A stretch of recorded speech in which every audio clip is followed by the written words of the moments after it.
And welcome back, college hockey fans. It is another episode of MNCAA. It is our NCHC crew. It's Max Veech alongside myself, Nick Maxson, and plenty to get to. One streak continues ongoing one way that a fan base doesn't want it to. Meanwhile, others continue to cement themselves in terms of the national championship conversation, and others are trying to say, hey, you know what? It doesn't matter if it's our first year in the NCHC. We are here and we are a competitive hockey team and will be for years to come. So with that being said, again, Max, welcome to the show, my friend.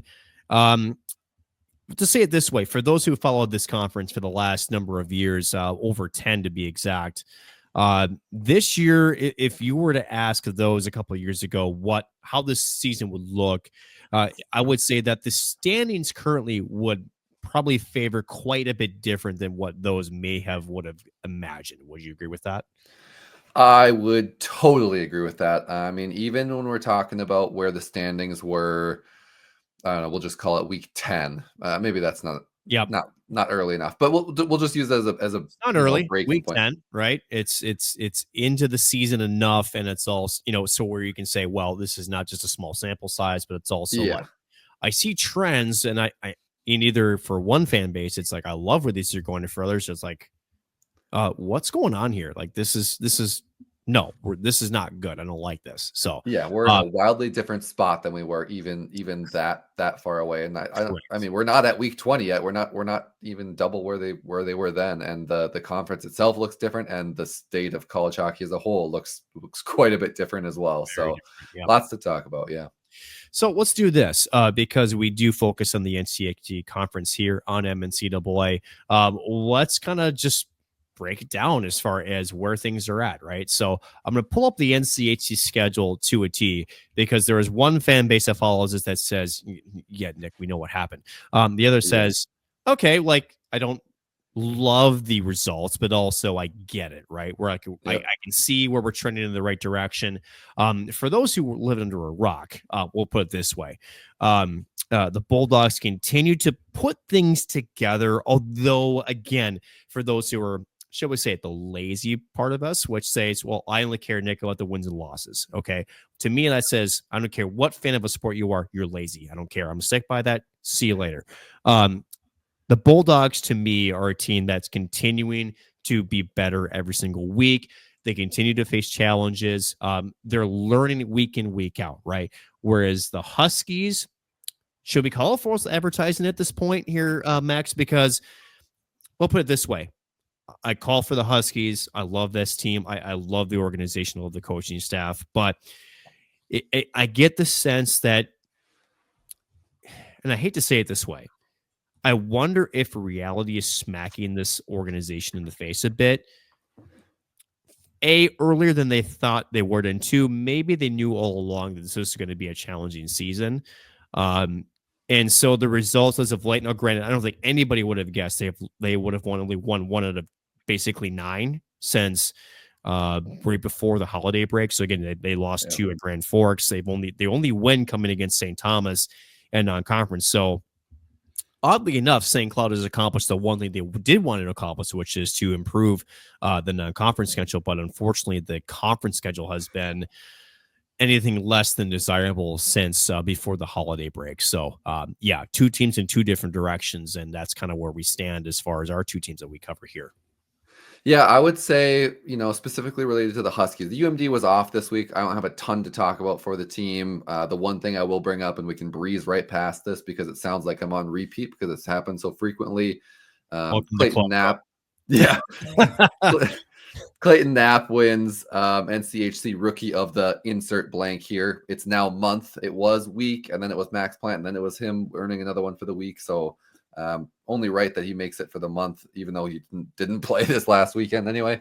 But I would say that in itself was a good win for the team this weekend. We'll see, if he can kind of keep that up going into the break. But on to, more relevant or pressing or, topics that we have already kind of led into here. St. Cloud. Yeah. The fan base, bring it, man. Team, coaching staff, whatever you want to say it. And maybe fan base is the most appropriate one for what I'm about to say. It's like you were sold a bill of goods going into the holiday break. Maybe even before that North Dakota series, but we'll include that one in there, despite the fact that it was rough in its own right, the first one. Right. You were sold a bill of goods saying, "Oh, this is a top 10 hockey team. We're poised to make another run to the playoffs. Obviously, we're not going to win every game the rest of the year, but we expect to be competitive, and we know that we can fight, with anybody." We haven't seen that team in 2025 at all. Going into last week, you and I talked specifically about what they needed to do on Friday, and it had to set a tone, and it did. They played a good quality game. They ended up with a 3-3 tie at home, playing on a bigger rink. They're more used to it. Whatever you can qualify it as, doesn't matter. You're playing another good quality team. They ended up in a tie, which, based on how they had played, for the month leading up to that, was great. But it wasn't good. Yes, but you go into that shootout and you the overtime period first, and nobody's able to put one past. There weren't any what I would consider super grade A chances. There was no back-breaking saves or anything like that.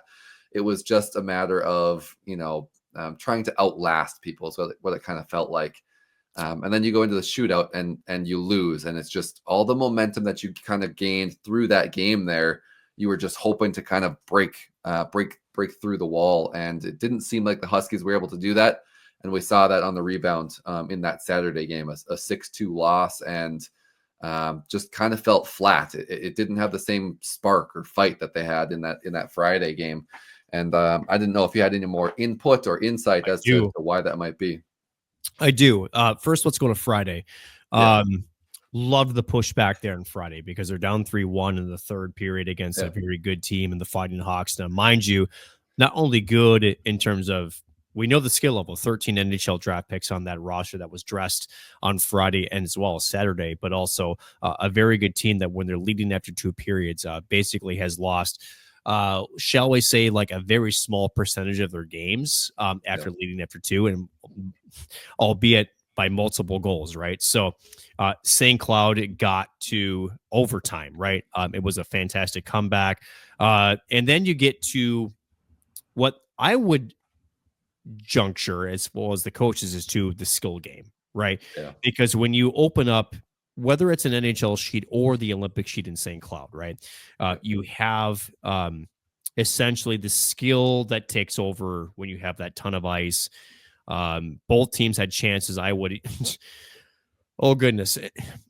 To be fair, St. Cloud had multiple grade A chances in the overtime. They took a late penalty with 27 seconds. Jake Livanovich, I swear to God, is still having nightmares. He missed a wide open 4x6 on a 4-on-3 power play. The one timer that went right to the blue paint. Not sure how he missed the open net, but he did. At the end of the day, St. Cloud felt good. I'll put it this way. And I would actually agree with the sentiment that it's okay, they felt the losing streak was over. Now, granted, is there an asterisk there? Sure, right? It's not a win, but it's also not a loss, right? So, I think that they were thinking, okay, so not our best game. It wasn't certainly our worst game, but I think the coaching staff and the players felt that this was a stepping stone, right? And I think in college sports, especially in college hockey, especially in the NCHC, with how good the talent is, with how good your opponents are week after week, to break streaks like this, it's never a about face, right? It's sometimes you have to have this sort of middle ground where it's maybe you skate to a couple of ties, or maybe you have a shootout loss or an overtime loss. And granted, there's no such thing as a moral victory in college hockey, right? So I'm not making excuses here. But talking to the coaching staff as well as some of the players Saturday before that game, they did feel okay, we felt like we stopped the bleeding, right? We know there's more work ahead, but at the end of the day, we feel like we're in a good spot because of the way we battled, right? Right. We get to Saturday, and that was a weird game. We'll put it this way. And again, I'm not making excuses. I'll be the first person, as you and I, Max, have gone back years after year. If the Huskies have looked vulnerable, I've called them out on it. I've said, you know what? They've said one thing. No, I call BS on it.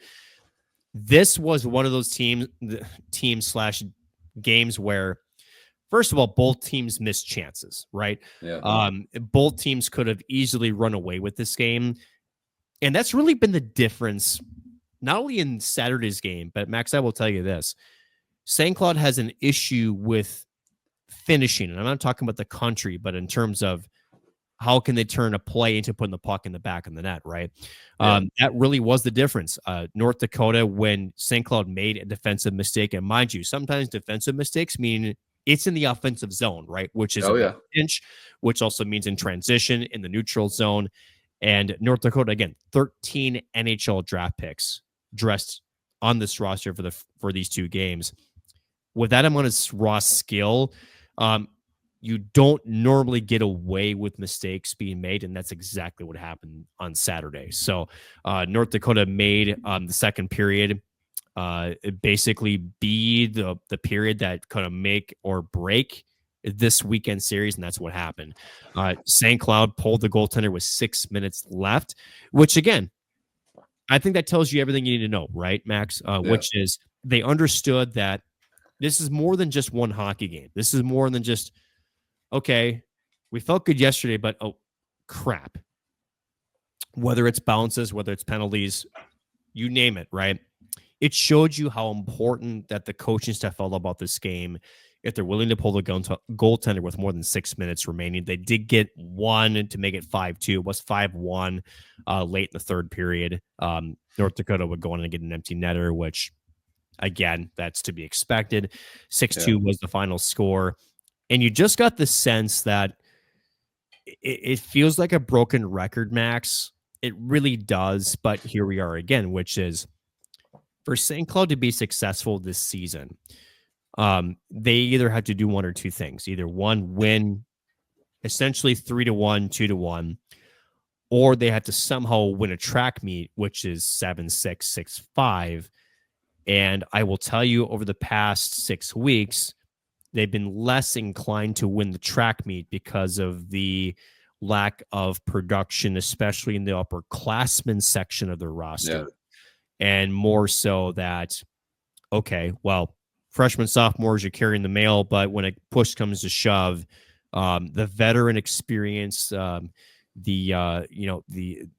players that come out and have had 4 to 5 years, maybe even as little as 3 college experience, they're comfortable in those situations and they don't veer from the game plan.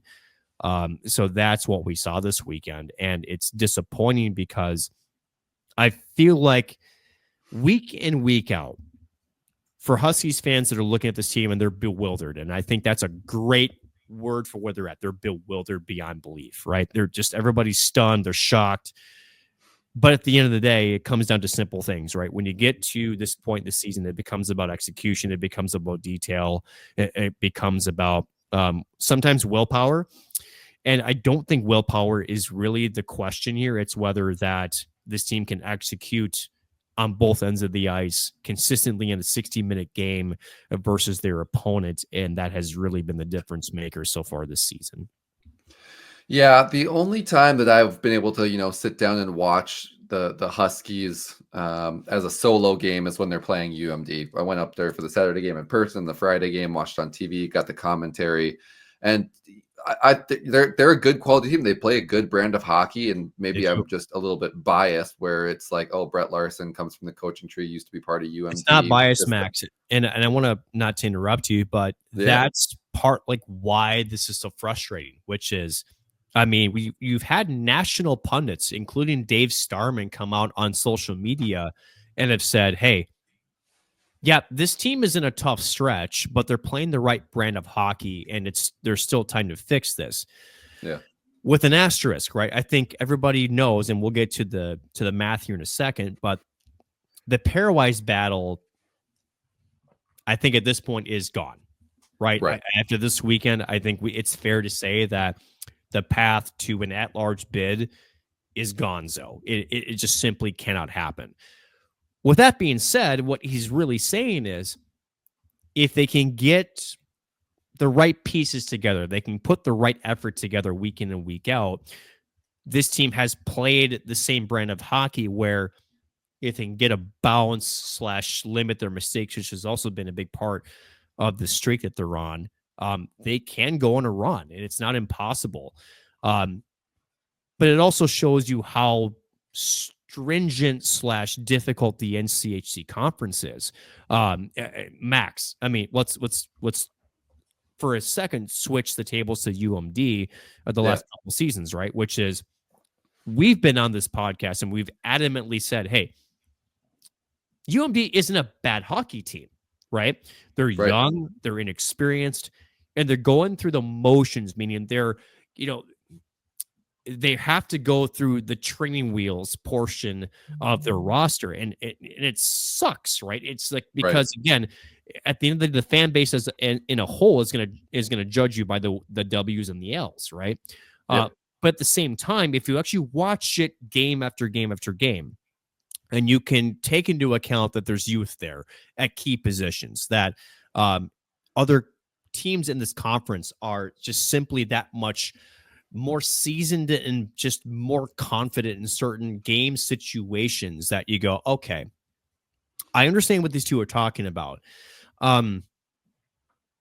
St. Cloud effectively with Isaac Posh.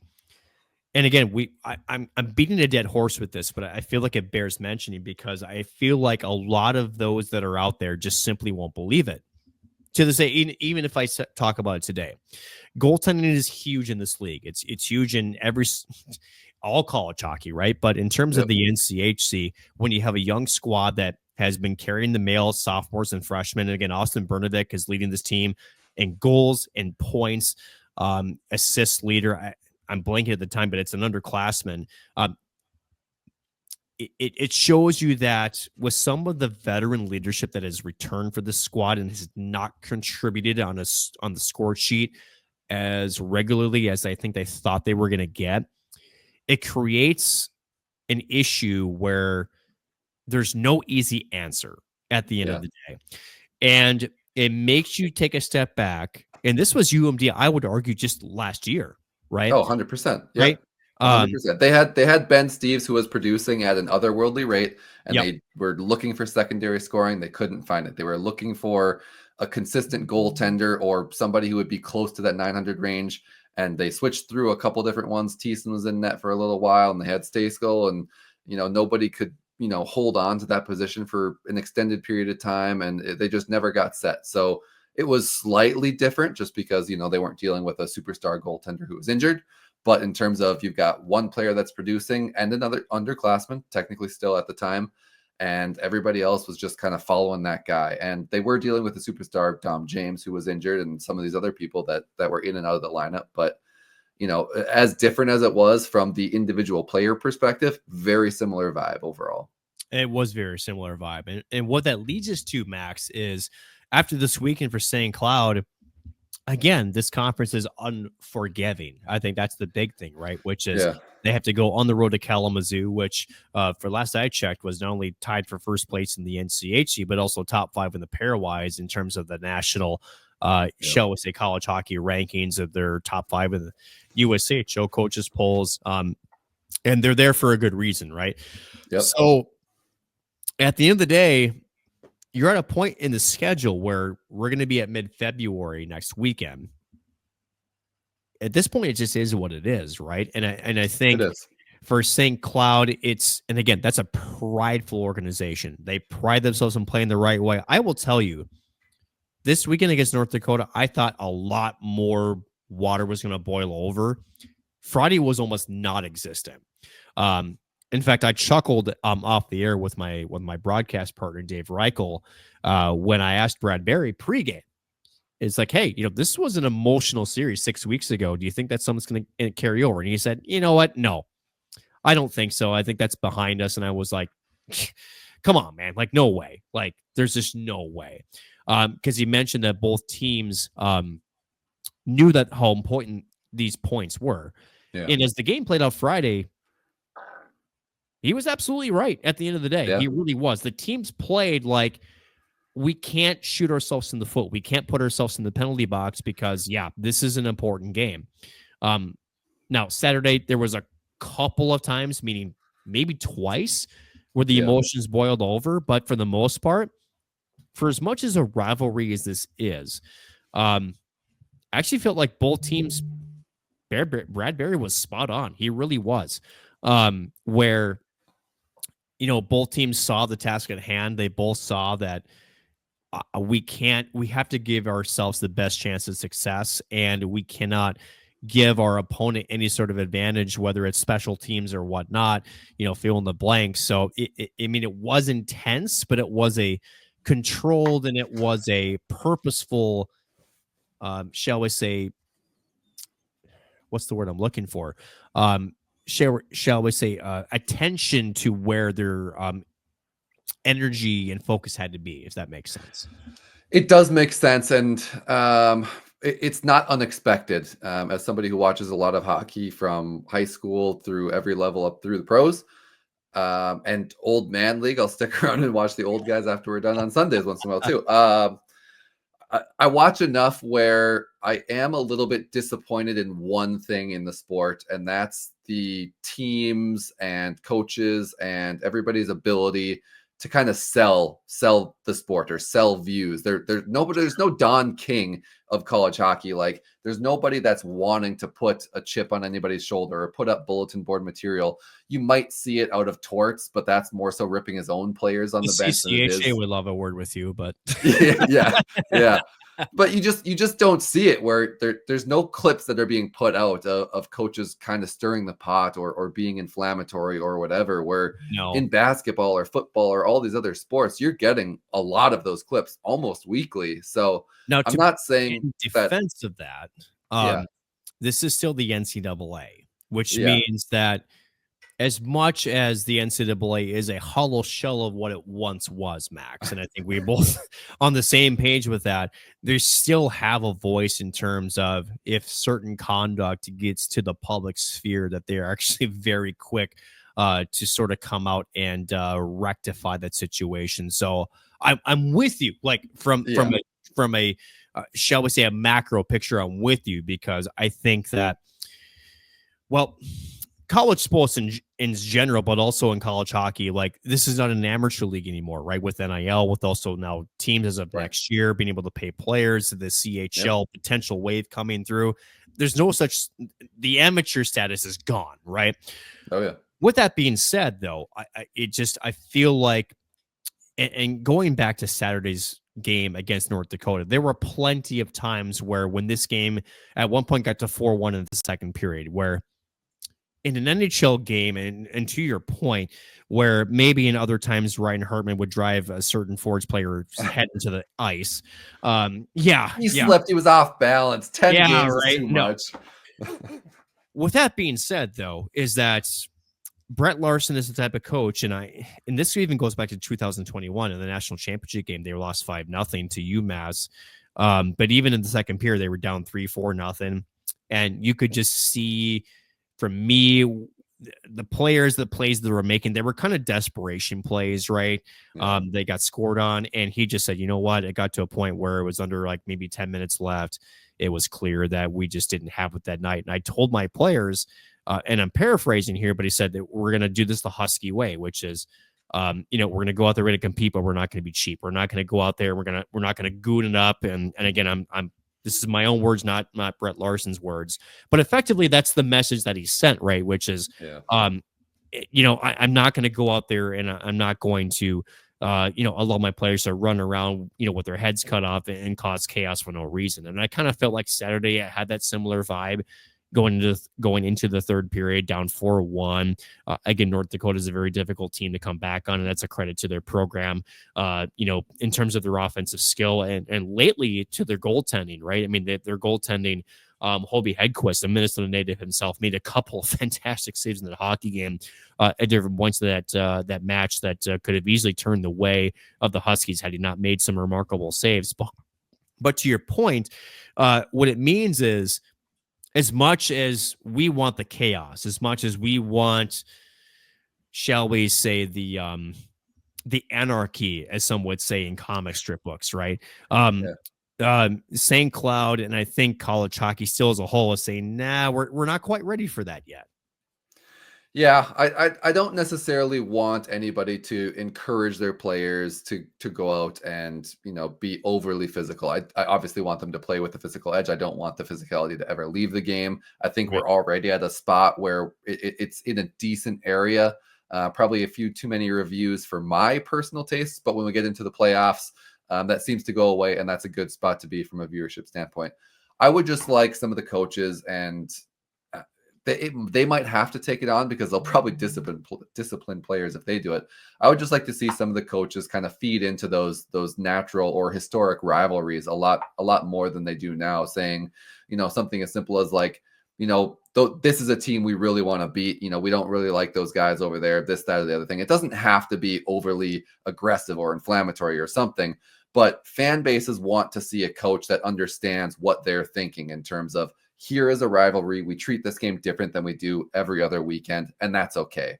So I don't need it, like I said, every single weekend, but every once in a while when either the team needs it or a fan base is kind of fed up or whatever, I'd like to see a little bit of emotion. And this is not a new take. This is something that everybody that's watched hockey for a long time has been saying. They kind of lost it probably back in the mid 90s. It seemed to start to go away, and we get into this overly complimentary. There's, a lot of good guys in that locker room, or they work hard, or they get paid too, or whatever it is.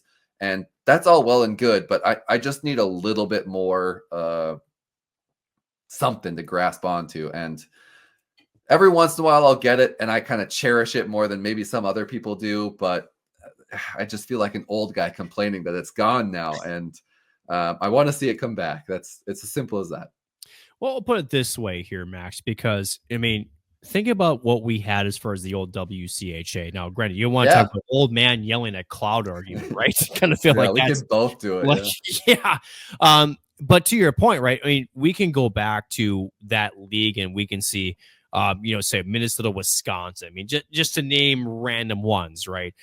Where you could count on almost weekend after week that there was a rivalry matchup there, and Yeah.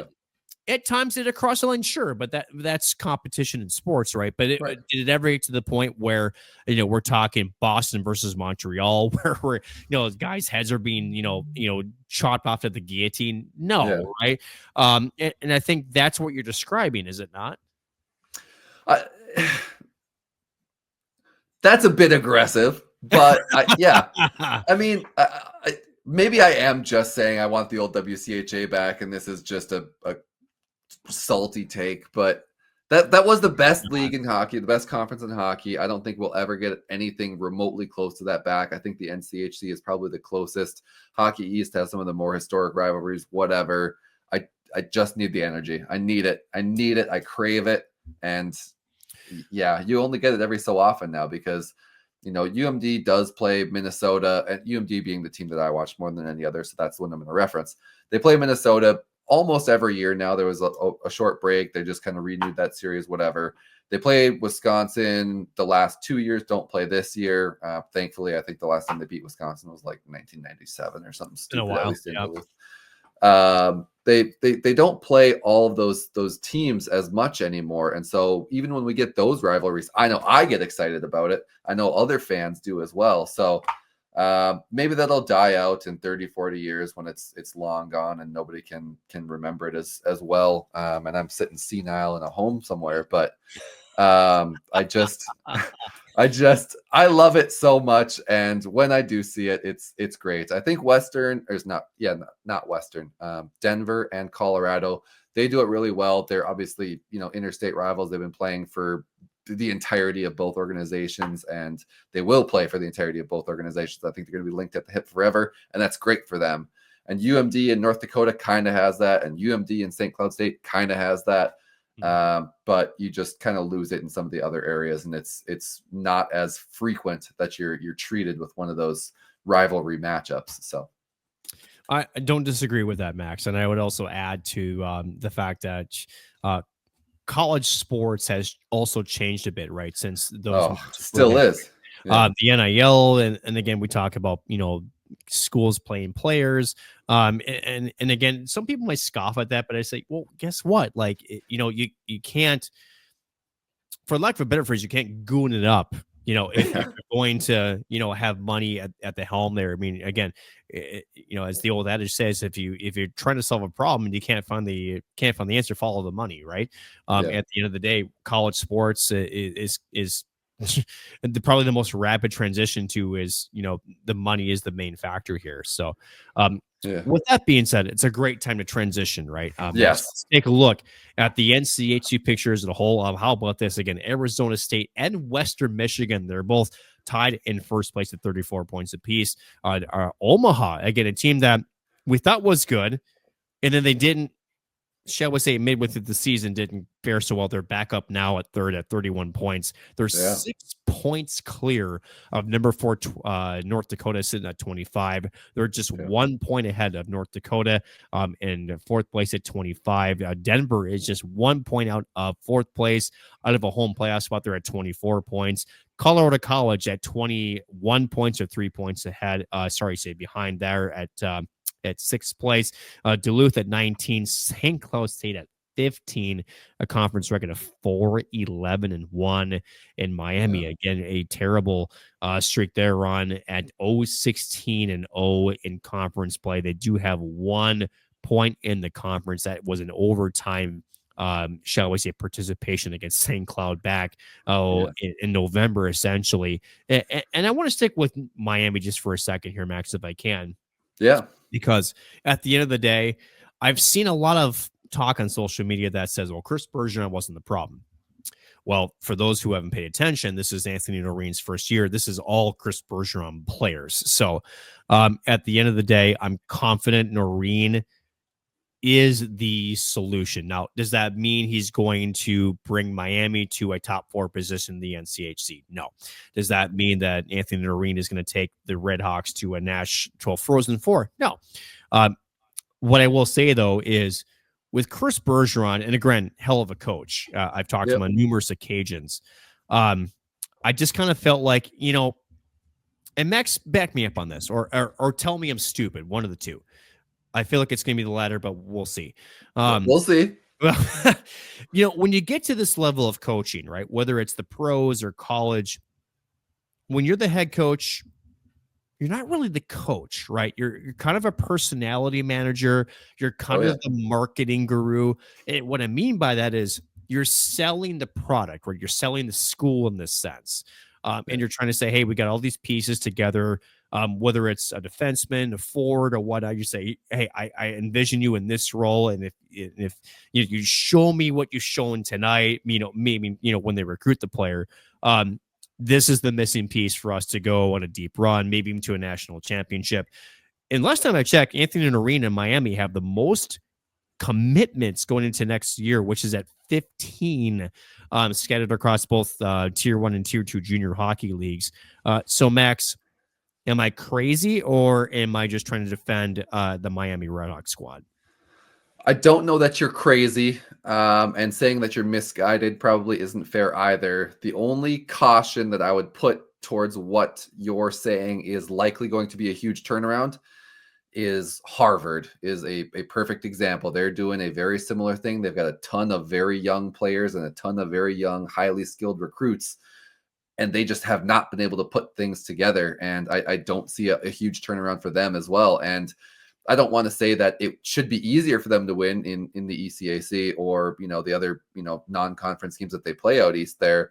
But it sure seems like it based on historical strength of schedule and, where the top 4 teams in the NCHC are right now. So there is quite a bit of hope, and I think it's rightfully placed. I just want to throw out a cautionary tale that we do see this in some of the other spots, and they're not having the same success that we think that Miami will. But I am with you that I do think that Noreen is a great coach, and getting out of some of the other spots where you might have a lot shorter leash was probably a smart decision. And getting some of these players committing to them and committing to a turnaround, knowing that it's going to be an uphill battle for him, is great, because it speaks to his character as a coach and his ability to develop these players and their trust in him. And so, until he loses that, I think he's going to have quite a bit of momentum, and he is still playing, with somebody else's pieces here. And next year is going to be maybe not entirely on him, but it's going to be a lot more weighted on his ability to coach and build a team than it is to play with something and adjust on the fly. So I do agree. Better days ahead. I don't think they're going to be a top 4 team. I don't want to say ever, because that's just crazy. Everybody's kind of got a hot run, but I don't expect them to be a top 4 team anytime soon. I just expect them to be much more competitive. You see the CCHA, you see a Ferris State or a Northern Michigan or some of these other schools who are, down and out and not having great seasons. They're still competitive in their own conference. They get up for games and they win and whatever. Again, a little bit different in terms of the skilled players, NHL draft picks or otherwise. But I do think Miami is going to have a little bit of a turnaround. My expectations might be just a little bit behind yours in terms of where I think that their floor might be. And again, we have to see, right? I think that the messaging, especially with Noreen, is different than Bergeron. And again, that's my take on it. Whether the players buy into that is really going to be the tale to tell, right? Because at the end of the day, the players that are there now and those that are coming in, to me, the fact that he's got 15 commits across junior hockey tells me that at least the players coming in have said, yeah, I'll buy that. I think the bigger question, and I think you highlighted it pretty well, maybe not directly, which is, can the players that are there currently, do they see the turnaround, right? Because ultimately it doesn't matter really if you have the newbies coming in because they don't know the full extent of the situation. But can you also convince those that are still there to say, hey, yes, I'm a new guy, but I will tell you I'm turning this thing around. If you can convince them plus the newbies, that's the recipe for a turnaround, and we have yet to see that. But again, 1 year in, it's too early to tell. But I will tell you, just from my conversations, what I've seen from Miami, albeit, again, wins and losses, it's a lazy way to look at a hockey club. It's tough, but it's not the full story, right? So with that being said, Max, I want to talk about college hockey, more of a macro picture, so beyond the NCHC. The BEANPOT's happening this week. Also, the CCHA, and I'm going to ask you this because back in like the 3rd or 4th week of the season, St. Cloud played Bemidji State. And I'm like, you know what? Bemidji State looks like a darn okay squad. Like they play kind of a gritty style. They made life difficult for St. Cloud State. That's not looking the same. We'll put it this way. So talk to me your thoughts about aka the BEANPOT, probably the most prestigious college hockey tournament in all of NCAA hockey, plus also some other rumblings across college hockey that are making some waves as we hit into the month of February. Yeah, the BEANPOT, some online accounts that are very hockey forward forgot it was happening, claimed the Ottawa game was the only one happening last night. I'm not going to call them out by name, but I think people kind of may be able to piece together who I'm alluding to there. But yeah, I mean, we're finally getting a 1-2 championship game in the BEANPOT, and I'm all for the underdogs. I think Northeastern's story the last couple of years has been incredible. And there was a ton of language. Devin Levi. Yeah, there was not even Devin Levi. Like Gunnar Wolf-Fontaine was the hero. I think the last 2 years in a row, at least in the championship game, but I think throughout the tournament as well. And he's playing in Ohio. What was the Mighty Ducks character? Wolf, the Dennis Stanson? Is that his nickname? Yeah. You're going too far back for me now. But yeah, he's not there anymore. He's dragging Ohio State to what could be a Big Ten championship. Could be, yeah. I mean, maybe that's a little bit too far, but he could win the postseason tournament for him. Yeah. And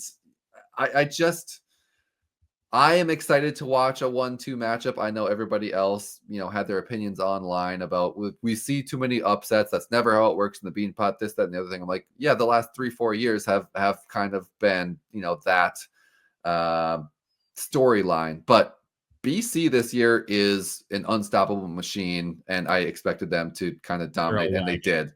And BU has the ability to blow teams out, and they finally did. Harvard, if you go back and look at it, every ranked matchup they played, despite their pretty poor record, they were in those games. I mean, the worst loss was a 3-goal loss, and one of them was an empty net goal, and the other 2 were not anything to write home about either. So I would say that I expect them to put up more of a fight, but we're talking about a 7-1 loss for BU over Harvard, and then an 8-2 win. I guess I'm saying this backwards, but an 8-2 win for BC over Northeastern there, and we might see some fireworks in that championship game there.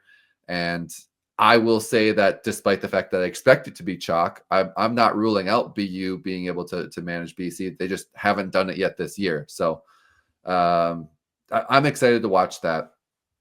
Now, something that's, yeah. And it is the one tournament that gets more national attention than everything else, because as much as I hate to say it, you've got, Buccigross and all these other hockey people who grew up out east and they work out east, and that's what they're kind of tuned into from a time scale and all these other factors that kind of play into it. So I fully understand it, don't necessarily agree with it, but it's got its own history. I have to respect it. I hope it's a good game for that fact alone, but it's something I'll be tuning into regardless. The other one that you mentioned there, the CCHA, getting a lot less eyes for many different reasons as well. You highlighted Bemidji as somebody who started the season with some significantly higher expectations than they've been able to deliver on right now. Yep. Getting swept by Ferris State is certainly not going to help any of those expectations. No. Ferris State, after the announcement that their longtime coach is retiring at the end of the season here, they seem to have turned it on. They were kind of going through the motions and whatnot before that, and they seem like a different hockey team now.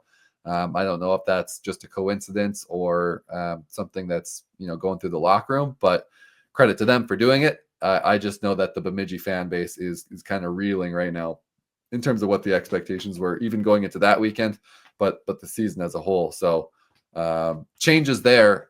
More importantly, maybe, is the story of Augustana and their spot in the CCHA. And I tell you, Augustana, watch out.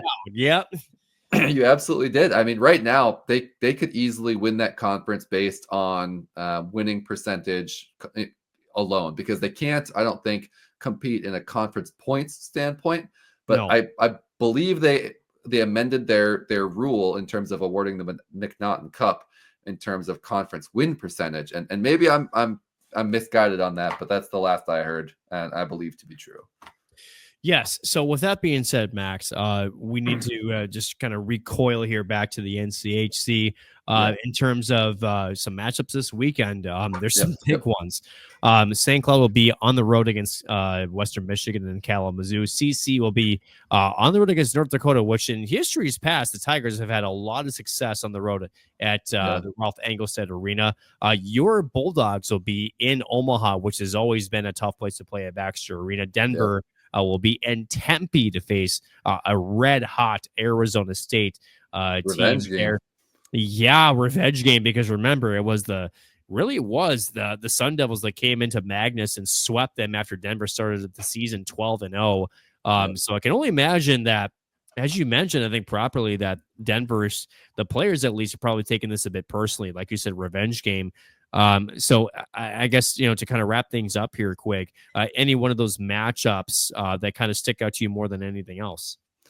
I'm legally obligated to say UMD and Omaha, more so now. You're off the hook, so just give me more so now, because I think I am excited to see which Omaha team comes out, because they were on a pretty hot streak there, and then to get drubbed 11-2, and maybe I'm wrong here, but 11 goals I thought was an NCHC record. I don't know if it's tying it or breaking it, but certainly one that was surprising, given how they were playing and how they played on Friday night. So they're either going to come out as a really motivated and kind of pissed off squad given that loss, or they're going to come out as somebody who's kind of lost their identity and reeling. And personally, I'm hoping for the latter. But outside of that, I think it is the Denver Arizona State game, because those two teams right now are both within the playoff bubble. Arizona State is at that, I think, the 14 14 slot. So they're right above that hypothetical cut line, just depending on how some of the conference tournaments end up at the end of the season there. And so, you know, they're looking to at least stay there, if not climb a little bit more. So if they can win, you know, 3 out of 4 games against Denver on the season, that's going to be a hell of a storyline and help their case a lot more to stay in that national tournament conversation. It will absolutely do. And so, Max, with that being said, I got to finish off with this. Got to dedicate this episode to my buddy Michael Stango, who lost his battle with brain cancer exactly 4 years ago today, January 4th, 2021. Missed you, my guy. Huge Huskies hockey fan, huge college hockey fan. Battled it for about 7 years. In fact, was diagnosed 6 months after my fiance passed away from cancer as well. So cancer sucks for those, you know, out there. It's terrible. So Mike, man, we miss you. Miss the hockey talk. I miss the barbecuing and the storm chasing. He was also my storm chasing buddy. Yes, we actually did chase tornadoes together. In fact, before he passed away, 4 years ago, we went and we were just inches away from a tornado that swept through Mankato. I was, you know, pushing the old Fusion to 95 miles an hour. The state patrols, oh my goodness. But on rural roads, yeah, let's just say that it developed really quickly, and we had to hightail it the heck out of there as things developed really quickly. So, man, we miss you. It sucks that you're not with us, but here we go. Any last words here, Max, as we go through what is now in the last 5 weeks of the regular season as we head now to the final stretch? Nope, I think you hit the nail on the head. Very well said. I agree on all fronts there in terms of the cancer sucks. Lost many people in my close circle in life to that battle as well. It's kind of cruel and unrelenting, but, you know, press on in their memory and try to remember the good times. So all you can do, right? So again, St. Cloud travels to Kalamazoo, not North Dakota, but UMD. Oh my goodness, can you tell? They've had a stain on my memory as of late. UMD will be on the road against Nebraska Omaha. Again, all NCHC matchups are a gauntlet, especially now as we head through the last 5 weeks of the regular season. For Max Veech, I'm Nick Maxson. Thank you so much again for watching and listening to us here at MNCAA and our NCHC crew, and we'll see you back here next week, same time.